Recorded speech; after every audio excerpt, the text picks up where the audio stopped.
नमस्कार, आप देख रहे हैं आई इंडिया और मैं हूं डॉक्टर पंकज सिंह गौर। और आपको बता दें कि मदुरई में जो दर्दनाक रेल हादसा हुआ उसमें सीतापुर के 5 लोग मारे गए थे। उनके शव रविवार की शाम सीतापुर पहुंच गए। जब शव पहुंचे तो इलाके में कोहराम मच गया। चारों तरफ रुदन की आवाजें सुनाई दे रही थीं। हर एक की आंखें नम थीं और हर कोई स्तब्ध था कि जो व्यक्ति यात्रा पर गया हो उसे तो वहां पुण्य कमाकर आना था, लेकिन किसी को क्या पता था कि उनके शव आएंगे। सभी को इंतजार था और जब जैसे ही उनके शव पहुंचे तो वहां पर आंसुओं की धार फूट गई। भारतीय जनता पार्टी के तमाम नेता पहले से ही वहां मौजूद थे और इसके अलावा प्रदेश सरकार के कारागार राज्य मंत्री सुरेश राही खुद शव के साथ लखनऊ से सीतापुर पहुंचे।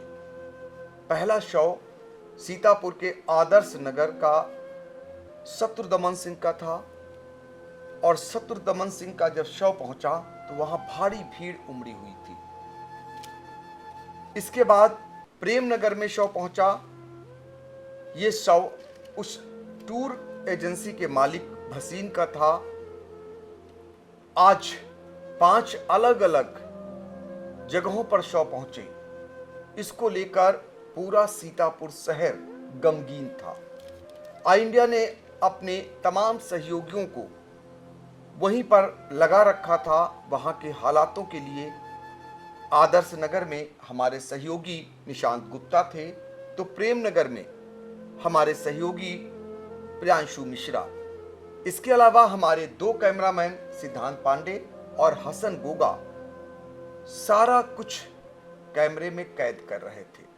तो चलिए हम आपको सबसे पहले सीधे ले चलते हैं आदर्श नगर, जहां पर सबसे पहले शत्रुदमन सिंह का शव पहुंचा।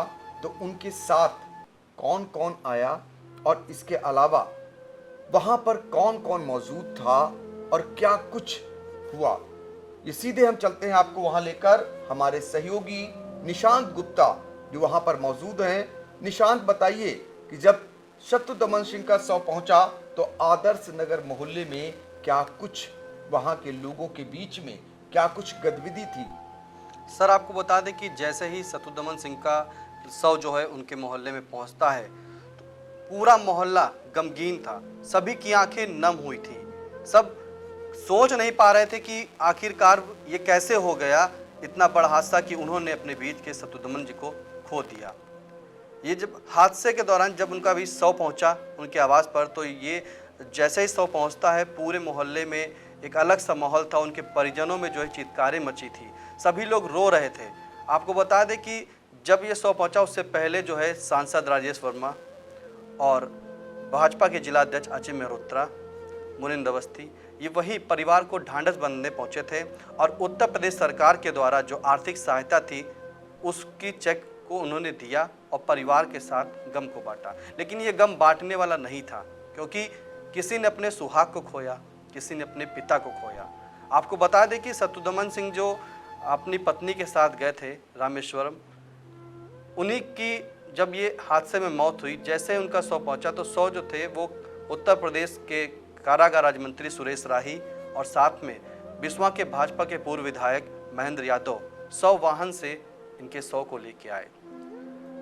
एक बेटा जो इनका था वो भी शव के साथ आया, अपने पिता के शव को लेकर उनके साथ चल के लखनऊ से सीतापुर पहुंचा। और जैसे ही आपको बता दें वहाँ के हालात की, जैसे ही बस वो शव वाहन आता है सभी लोग चीख पुकार मच जाती है और देखने लगते हैं, रोने लगते हैं। पूरा मोहल्ला सिर्फ यही कहता है, हाय भगवान ये क्या हो गया, कैसे अब इस घड़ी में कैसे क्या होगा, इसका अंदाज़ा नहीं लगा सकते थे। लेकिन जब ये शव वाहन का गेट खुलता है और शव को बाहर निकाल कर घर में रखा जाता है तो पूरे लोग बेसुध हो जाते हैं। सभी लोग चीख पुकार करने लगते हैं, सबकी चित्कारें निकलने लगती हैं। ये यकीन मानिए कि उस वक्त मौजूद थे तो वहाँ के माहौल कैसे आपको बताएं, कैसा एक माहौल था, एक मंजर था कि इसको बयां नहीं कह सकता। हर तरफ पूरी भीड़ थी, शासन प्रशासन भी वहाँ पे मौजूद था।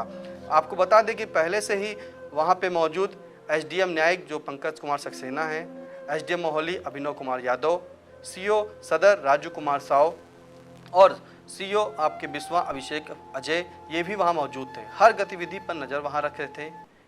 और जैसे ही जब 100 पहुँचता है तो सभी लोग जो है रोने लगते हैं, चित्कारें मचने लगती हैं। पूरे उनके परिवार में एक अलग गमगीन माहौल था।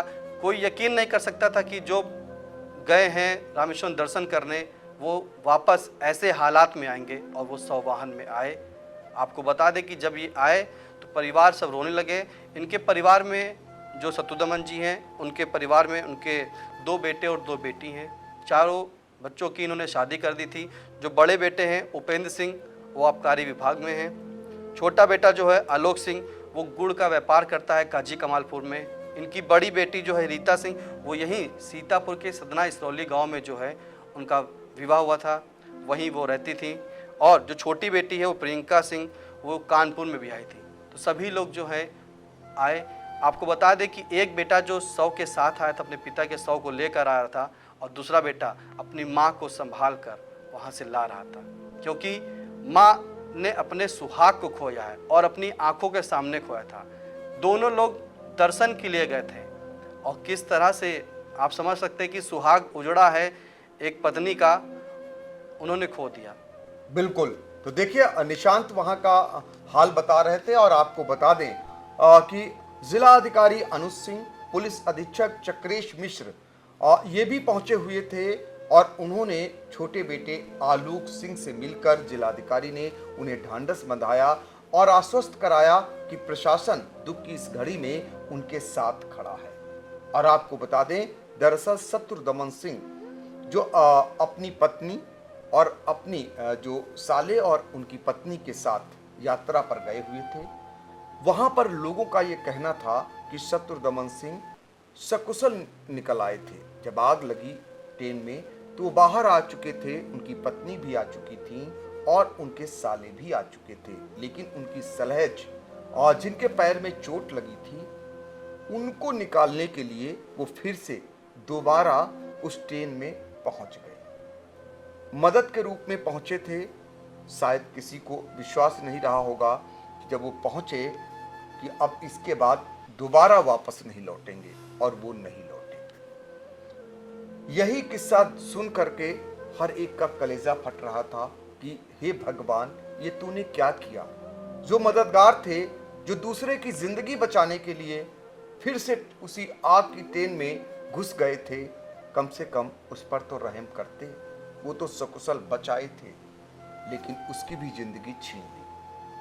अब हम आपको लेकर चलते हैं प्रेम नगर, जहां पर जो ट्रेवल एजेंसी थी, Bhasin tour and travel agency, उसके मालिक भी इसी ट्रेन हादसे में मारे जाते हैं। उनके बारे में भी यही बताया जा रहा है कि वो भी सकुशल निकल आए थे और फिर से मदद के लिए अंदर पहुंचते हैं और दोबारा वापस सकुशल नहीं लौटते हैं। जब उनका शव प्रेम नगर पहुंचा तो वहां पर क्या कुछ कैसे हालात थे, प्रियांशु मिश्रा वहां पर मौजूद थे।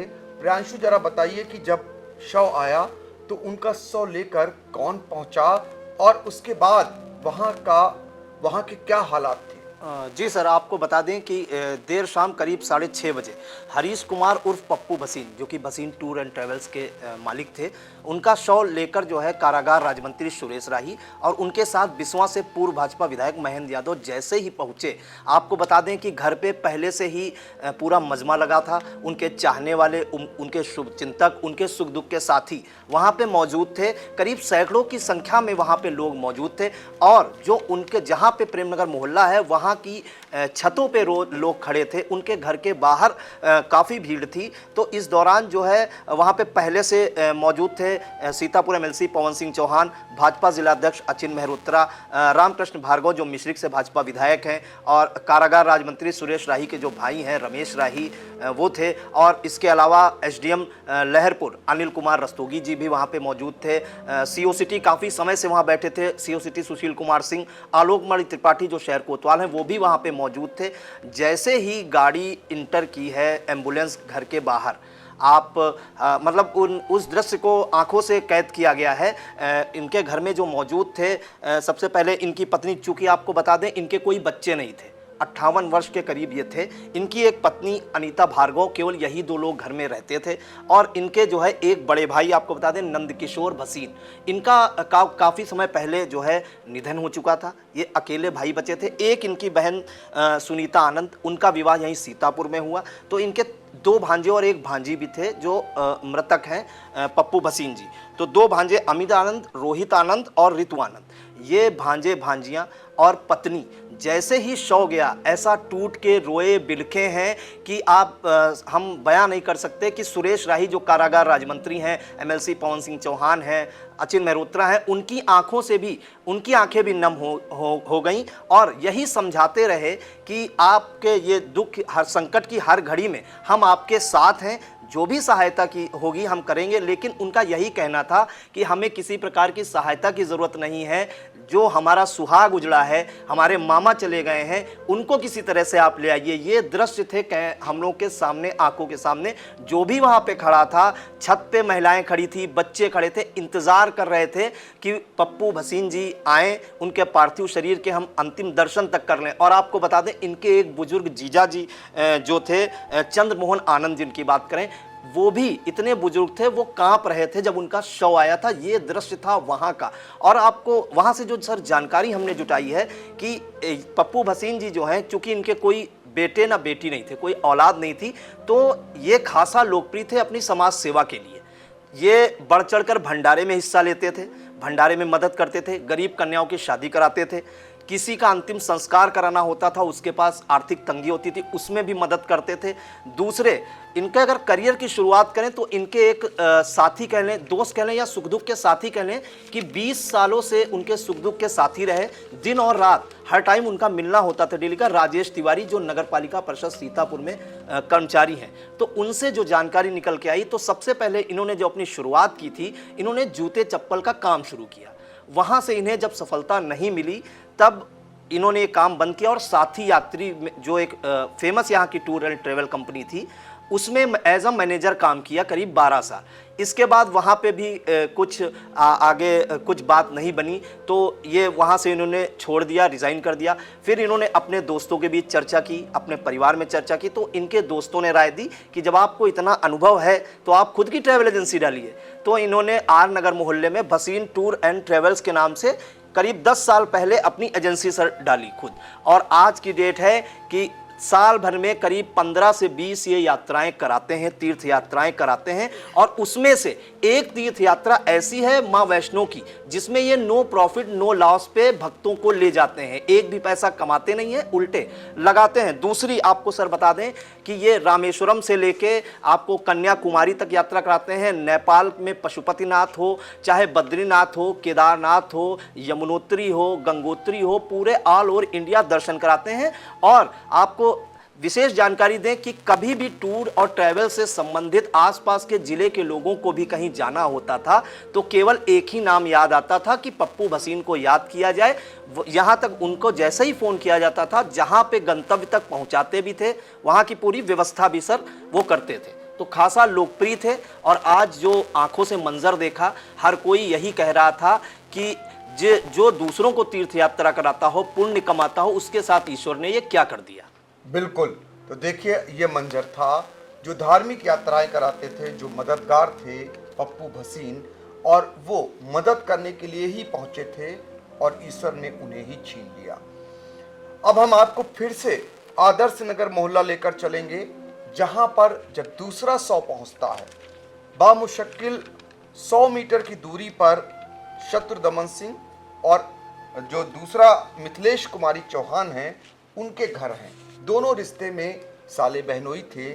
और वहाँ जब पहुँचता है शव, तो उसके बाद का वहाँ मंजर कैसा होता है और उस शव को लेकर कौन पहुँचता है, और निशांत गुप्ता वहाँ पर मौजूद रहे और वो हमें बताएंगे कि जब दूसरा शव पहुँचा मिथिलेश कुमारी का, तो वहाँ का ज़रा मंजर बताइए। सर आपको बता दें कि जब मिथिलेश कुमारी जी का वहाँ पे शव पहुँचा, तो पहले से ही वहाँ पे उनके आवास पर जो है जिलाधिकारी अनुज सिंह, एसपी जो है चक्रेश कुमार और एसडीएम जो हैं ज्ञानेंद्र द्विवेदी वो वहाँ से मौजूद थे, परिवार वालों से बातचीत कर रहे थे। और जब ये शव पहुँचता है तब वही हालात होते हैं कि जैसे सब चीख पुकार होते हैं, क्योंकि मोहल्लों में जो है सभी लोग अपनी छतों पर और घर पर जो है उनके पार्थिव शरीर का इंतजार कर रहे थे कि कोई जैसे ही आता है शरीर उनके दर्शन करने को, उनके दर्शन करें। लेकिन जब ये शव उनके वहाँ शव वाहन से पहुँचता है तो पूरी तरीके से चित्कारें फिर मचने लगती हैं, सभी लोग जो है रोने लगते हैं। मोहल्ले के लोग जो उनके सुख दुख बांटने के लिए आए थे वो भी पहुँचते हैं। कम से कम सैकड़ों की संख्या में जो वहाँ पर भीड़ थी, जमावड़ा था, शासन प्रशासन नेताओं के साथ, उनके सुख दुख के साथ ही सभी लोग जो है वहाँ पे मौजूद थे। और आपको बता दें कि जो मिथिलेश जी थे, मिथिलेश कुमारी जी जो थी, इनके 2 बेटा और 1 बेटी हैं। बड़ा बेटा जो अवनी सिंह चौहान, ये पंचायत में तो लोहार खेड़ा मिस्त्री में वहाँ पे तैनात हैं। और जो छोटा बेटा है वो आशीष सिंह, वो गुड़गांव में इंजीनियरिंग करता है। और जो उनकी बेटी है मनीषा सिंह, वो सीतापुर सिविल लाइन में ही शादी उनकी हुई थी। जब ये हादसा होता है तो उसी के दौरान सब लोग इनके अपने आवास पहुंचते हैं। और जो है इनकी किसी ने, क्योंकि मिथिलेश जी सिंह जो हैं इनकी उम्र करीब 58 वर्ष के करीब बताई गई है। जब ये शव उनका पहुंचा तो सभी लोग रो रहे थे, चीख पुकारें मची थी, क्योंकि कल से ही सिर्फ शव का इंतजार ही हो रहा था। और आपको बता दें कि जो दोनों शव वहाँ आदर्श नगर में पहुँचे हैं, आज इनका अंतिम संस्कार नहीं हो पाया है। इनका सुबह कल जो है बताया जाता है कि कल इनका अंतिम संस्कार किया जाएगा। बिल्कुल। तो देखिए, मिथिलेश कुमारी चौहान जब इनका शव पहुंचा तो दरअसल यात्रा पर ये अपने पति जो थे शिव प्रताप सिंह चौहान के साथ गई हुई थी। और जब इनका शव पहुंचा तो शिव प्रताप सिंह अपने आप को कोसते हुए जा रहे थे। उनको लोग सहारा दे रहे थे। उनके कुछ समझ में नहीं आ रहा था कि जब बुढ़ापे पर उन्हें उनकी ज़रूरत थी तो उनकी आंखों के सामने ही उनकी जान चली गई और वो कुछ नहीं कर सके। तो शिव प्रताप सिंह को लोग सहारा देते हुए उनके घर पर ले गए। और इससे पहले हमने आपको बताया कि प्रशासनिक अधिकारी भी पहुंचे यहाँ पर ढांढस बंधाने। और यहाँ पर एमएलसी पवन सिंह चौहान और मिश्रिक से भाजपा के विधायक रामकृष्ण भार्गव भी पहुंचे इनके घर पर दुख की इस घड़ी में जो है ढांढस बंधाने के लिए। अब हम आपको फिर लेकर चलेंगे और जब तीसरा यानी चौथा शव जब शहर के ही नई बस्ती में पहुंचा तो वहां पर प्रियांशु मिश्रा मौजूद थे। जब चौथा शव होली नगर के पक्का जीभा में अंकुल कश्यप क्या पहुंचा तो वहां पर इंडिया के संवाददाता प्रियांशु मिश्रा मौजूद थे। चूँकि ये युवा था और साथ ही ये बताते हैं कि खाना बनाने के लिए इन लोगों का जो यात्री गए थे ये उसमें गया हुआ था और ये भी उस हादसे में मारा गया। तो प्रियांशु ये बताइए कि जब शव पहुंचा तो शव लेकर कौन आया और उसके बाद उसके घर का मंजर, चूँकि खाने कमाने वाला व्यक्ति था, जब वो कमाता था तभी परिवार चलता था, तो क्या मंजर था वहाँ का? जी बिल्कुल, जो पक्का जीवा है होली नगर का रहने वाला था माफ़ कीजिएगा अंकुल कश्यप। अंकुल कश्यप ये कारीगर था, हलवाईगिरी का काम करता था, ये खाना वगैरह बनाता था। और आपको बता दें भसीन टूर एंड ट्रेवल्स के साथ ये अक्सर जाता था, उनका साथ टाई अप था। और इनके जो बड़े भाई हैं आपको बता दें मनीष कश्यप, ये भी कारीगर का ही काम करता है। तो ये काफ़ी लंबे समय से 10-12 साल से कारीगरी का काम करता था। और इसको लेके जो है नगर विकास राज्य मंत्री राकेश राठौर गुरु घर पहुँचे तो आप वहाँ पे जो पिता था, पिता काफ़ी बेसुध हालत में थे। और इसके अलावा जो पत्नी है मालिनी कश्यप, इस दौरान वो टूट गई थी कि बात मुंह से उनके आवाज़ तक नहीं निकल रही थी। और आपको बता दें कि इससे पहले वहाँ पे सीओ मोहाली अमन सिंह और एसडीएम कलेक्टेड आकांक्षा गौतम, इसके अलावा एसओ जो खैराबाद हैं अरविंद सिंह वहाँ मौजूद थे। राकेश राठौर गुरु जब गए परिजनों से मिले जाके तो पत्नी को भी उनके सामने लाया गया, पिता को भी लाया गया। तो पत्नी को जब वो चेक सौंप रहे थे, जो राशि है सहायता राशि है सरकार द्वारा दी गई है वो सौंप रहे थे, तो इस दौरान पत्नी के मुख से केवल एक ही बात फूट रही थी कि हम ये इस चेक का क्या करेंगे, हमें कोई मदद नहीं चाहिए, जो हमारे 2 बच्चे हैं जो अनाथ हो गए हैं इनको कौन संभालेगा। तो वो मंजर देख के वहाँ पे राकेश राठौर गुरु हैं, वहाँ पे जो सीओ मोहाली अमन सिंह हैं और आकांक्षा गौतम जिसको हमने बताया एसडीएम कलेक्टेड है, उनकी भी आंखें नम हो गई। और आपको बता दें कि करीब 13 साल पहले जो है शादी हुई थी, लव मैरिज की थी मालिनी कश्यप से अंकुल्य, और इनके जुड़वा बच्चे हुए थे, एक लड़की हुई थी ख्वाहिश और एक लड़का हुआ था सार्थक। ये दोनों 11 साल के हैं। और अहम जानकारी कि सार्थक भी रामेश्वरम के लिए अपने पिता के साथ गया था, वो अभी रास्ते में है। बताया जा रहा है कि रात तक वो भी पहुंच जाएगा। और मोहल्ले वासियों से जब जानकारी की, क्योंकि परिजन बता पाने में कुछ समर्थ नहीं थे, इतने बड़ा दुख का पहाड़ सर उनके ऊपर टूटा है, तो मोहल्ले वासियों का कहना है कि घर की माली स्थिति अच्छी नहीं है। पिता जो है दुर्गा कश्यप, ये छोटी सी दुकान चलाते हैं खोखे में। जो भाई है मनीष कश्यप, वो भी कारीगरी का काम करता है, लेकिन ये जब रोज कमाते हैं तब रोज कमा के लाते हैं और परिवार की आजीविका चलाते हैं। लेकिन इस दौरान मंजर ऐसा था कि वहाँ पे सैकड़ों लोगों की भीड़ जमा थी। वहाँ पे हर कोई यही कह रहा था कि हंसता खेलता चेहरा आखिरकार एकदम से कैसे हम लोगों के बीच से चला गया। और इसके बाद आपको बता दें कि वहाँ पे एमएलसी पवन सिंह चौहान, जिला अध्यक्ष भाजपा के अचिन मेहरोत्रा, रामकृष्ण भार्गव मिश्रिक विधायक और जो पूर्व जिला पंचायत उपाध्यक्ष है मुनेन्द्र अवस्थी, ये भी ढांढस बंधाने पहुंचे। लेकिन इस दौरान एक खास बात रही कि जो राकेश राठौर गुरु है, यही बार बार समझा रहे थे कि हम आपके पड़ोसी हैं, पड़ोसी मोहल्ले के हैं, हम हर संभव मदद करने के लिए तैयार हैं, सरकार आपके साथ है। लेकिन पत्नी को कौन समझाए, आखिर उसका सुहाग उजड़ चुका था, बेसुध पड़ी हुई थी, यही कह रही थी कि किसी तरह उनके पति को वापस लाया जाए। बिल्कुल। तो आप सोच सकते हैं कि वो मासूम जो अपने पिता को अपनी आंखों के सामने गवा चुका है, अब कभी पिता उसके नहीं लौटेंगे, उसका क्या रहा होगा आप अंदाज़ा लगा सकते हैं। 11 साल का, मात्र 11 साल का बेटा उसके साथ था। 5वां 100 काशीराम कॉलोनी में जब पहुंचा तो उसके बाद वहां का मंजर बहुत ही भयानक हो गया। और आपको बता दें, ये जो 5वां 100 था, ये था दीपक कश्यप का। और दीपक कश्यप भी खाना बनाने वाली जमात में था, यानी जो यात्रियों के लिए खाना बनाते थे वो ये भी काम करता था, और वो भी मारा गया। उसके बाद जब उसका 100 काशीराम कॉलोनी में पहुंचा, और इकलौता आज जो ये 100 था जिसका आज ही अंतिम संस्कार गोपाल घाट में कर दिया गया। इस दौरान हमारे संवाददाता प्रियांशु मिश्रा भी वहाँ मौजूद थे। प्रियांशु, बताइए कि वहाँ का जो हालात थे वहाँ के, और सिर्फ एक 100 का आज अंतिम संस्कार हुआ है, तो क्या कुछ देखा आपने? सर, काशीराम कॉलोनी में 100 लेकर पहुंचे थे राकेश राठौर गुरु। तो उस दौरान जो घर की आपको बता दें कि चूंकि दीपक कश्यप है, उसका एक छोटा भाई है अर्पित कश्यप और एक बड़ी बहन है पूजा कश्यप, और माता पिता राजू कश्यप, माता सुनीता कश्यप, ये लोग थे। चूंकि बड़ी बहन की शादी हो चुकी है लखीमपुर खीरी से, जैसा कि जानकारी मिली है।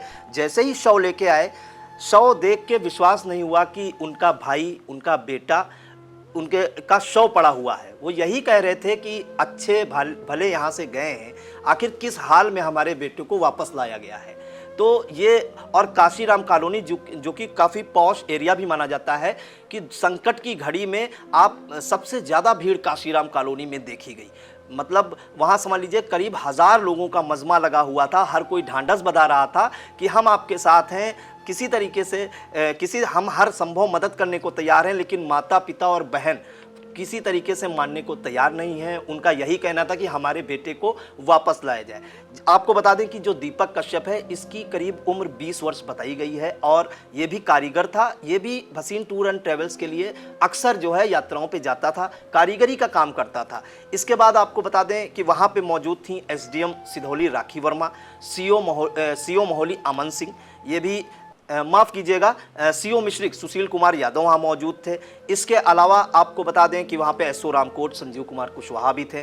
विकास हिंदू, जो राष्ट्रीय हिंदू शेर सेना के राष्ट्रीय अध्यक्ष थे, वो भी ढांढस बनाने पहुँचे थे। और चूंकि ये अविवाहित था, तो इसका जो शव है दीपक कश्यप का, इनका शव जो है सीतापुर के गोपाल घाट में ले जाके वहाँ सुपुर्दे खाक किया गया, या दफनाया गया कह सकते हैं। और वहाँ पे भी जो गोपाल घाट है, वहाँ पे आपको बता दें करीब 100 से 200 गाड़ियां साथ में गई थी। शव वाहन से उनका शव जाया गया था। जो लखनऊ से एम्बुलेंस आई थी, उससे शव ले जाया गया था, और करीब 200 गाड़ियों का काफिला था उसके साथ, दीपक के साथ। तो आप अंदाज़ा लगा सकते हैं कि दीपक को कितने चाहने वाले लोग होंगे। और वहाँ गोपाल घाट पे जब सुपुर्दे खाक किया जा रहा था शव दीपक का, तो वहाँ पे भी एसडीएम राखी वर्मा और सीओ जो मिश्रिक हैं सुशील कुमार यादव, एसओ रामकोट संजीव कुमार कुशवाहा, वो भी वहाँ पे सर मौजूद थे।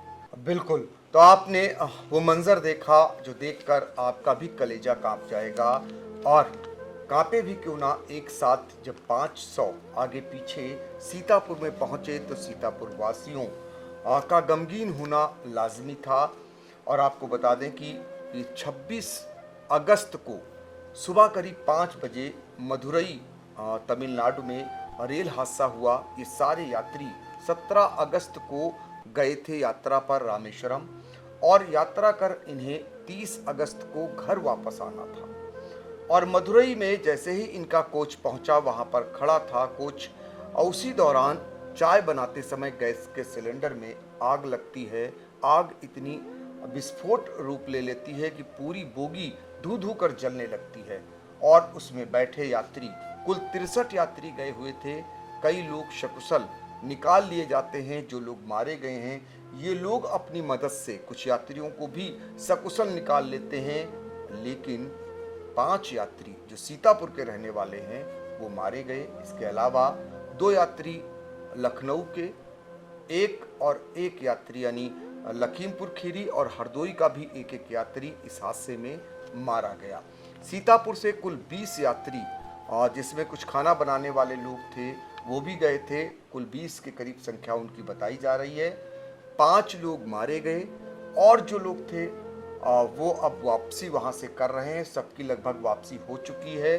हर एक के लिए शव को भी विशेष विमान से लाया गया, और इसके अलावा जो यात्री हैं उनके लिए भी विमान की सेवा दी गई। उत्तर प्रदेश सरकार के मुख्यमंत्री योगी आदित्यनाथ ने मृतकों के परिजनों के लिए 2-2 लाख रुपए की आर्थिक सहायता की मदद की घोषणा की थी। 100 पहुंचे हैं। कुछ को पहले ही वो आर्थिक मदद उनके परिवारीजनों को थमा दी गई, और कुछ को बाद में उनके अपने जनप्रतिनिधियों ने, अधिकारियों ने उन्हें सौंप दिया। आज संवेदनशीलता सरकार की जबरदस्त दिखाई दी। जब शव चेन्नई से चले तो उससे पहले ही एयरपोर्ट पर जिले के प्रभारी मंत्री मयंकेश्वर शरण सिंह वहां पर तैनात हो गए। लखनऊ के जिला अधिकारी वो भी वहां पर मुस्तैद हो गए, सूर्यपाल गंगवार। सीतापुर के अपर जिला अधिकारी राम भरत तिवारी और सीतापुर के 2, एक एसडीएम और एक तहसीलदार भी वहां पर मुस्तैद हो गए। और जिले के 2 मंत्री, कारागार राज्य मंत्री सुरेश राही, नगर विकास राज्य मंत्री राकेश राठौर गुरु, ये भी वहां पर मुस्तैद हो गए। एक विमान से जब शव आए तो 200 सीतापुर के पहुंचे। उन दोनों शवों को लेकर कारागार राज्य मंत्री जो है सुरेश राही वो सीतापुर आए, और वो शव थे जो है शत्रुदमन सिंह का और पप्पू का। तो 2 शव सबसे पहले पहुंचे। 3 शवों को लेकर नगर विकास राज्य मंत्री राकेश राठौर गुरु पहुंचे। इससे पहले जो मृतक हैं उनके घरों पर स्थानीय प्रशासन मुस्तैद था। कहीं पर कोई एसडीएम लगा हुआ ड्यूटी बजा रहा था, कहीं पर कोई सीओ मुस्तैद था, इलाके के इंचार्ज भी मुस्तैद थे, अगल बगल के थानेदार भी वहां पर खड़े नजर आ रहे थे दुख की इस घड़ी में। और इसके अलावा जिला अधिकारी अनुज सिंह, पुलिस अधीक्षक चक्रेश मिश्र खुद मृतकों के घर पहुंचकर उनके परिवारीजनों से मिलकर उन्हें इस बात का विश्वास दे रहे थे, ढांढस बंधा रहे थे कि दुख की इस घड़ी में प्रशासन, शासन उनके साथ खड़ा है। सीतापुर के सांसद राजेश वर्मा वो भी पहुंचे हुए थे, जिला अध्यक्ष अचिन मल्होत्रा, एमएलसी पवन सिंह चौहान और मिश्रिक से विधायक रामकृष्ण भार्गव, सीतापुर नगर पालिका परिषद की अध्यक्षा के ससुर यानी मुनिंद अवस्थी और तमाम स्थानीय भाजपा के नेता दुख की इस घड़ी में मृतकों के घर पर पहुंचकर उनके परिवारी जनों को ये ढांढस बंधाते हुए खड़े नजर आए कि कहीं न कहीं उनकी सरकार संवेदनशील है। और सबसे बड़ी बात जो आपको बताएंगे, दरअसल 26 अगस्त को सुबह 5 बजे यह हादसा होता है, और हादसे में जो लोग मारे गए हैं उनकी पहचान नहीं हो पाती उसमें से बहुत सारे लोगों की, क्योंकि शव बुरी तरह से जल चुके थे। उनको पहचानने में काफ़ी समय लगता है। इस बीच करीब 12 घंटे से भी ज़्यादा समय गुजर जाता है, लेकिन उसके बाद 25 किलोमीटर दूर, 2500 किलोमीटर से भी दूर मदुरई है, और वहाँ से उन शवों को लाने के लिए उत्तर प्रदेश की योगी सरकार निर्णय करती है कि उन्हें विमान से लाया जाएगा और उन्हें विमान से लाया जाता है। तो आप अंदाज़ा लगा लीजिए कि 36 घंटे के अंदर वो शव जिनकी पहचान नहीं हो पा रही थी, इतना जल चुके थे, उनको विमान से लाकर उनके घरों पर भिजवाने का काम योगी सरकार ने किया। एम्बुलेंस से उन्हें लाया गया और उनके साथ मंत्री आए और अधिकारी उनके घरों पर पहुंचे और उनके साथ खड़े होने का ढांढस बंधाते रहे। तो दुख की इस घड़ी में अगर इस तरीके से लोग खड़े नज़र आए, मोहल्लेवासी खड़े नज़र आए, शहरवासी खड़े नज़र आए, उनके अपने जनप्रतिनिधि खड़े नज़र आए, प्रशासन खड़ा नज़र आया, सरकार खड़ी नज़र आई, तो कहीं ना कहीं दुख बंटता है और जब बंटता है तो दुख हल्का होता है। फिलहाल तो ऐसा दुख किसी के साथ ना आए, लेकिन जब दुख आता ही है, ऊपर यही तय है, तो ऐसे में यदि सारे मददगार बनकर आते हैं तो दुख निश्चित तौर पर बंटता भी है।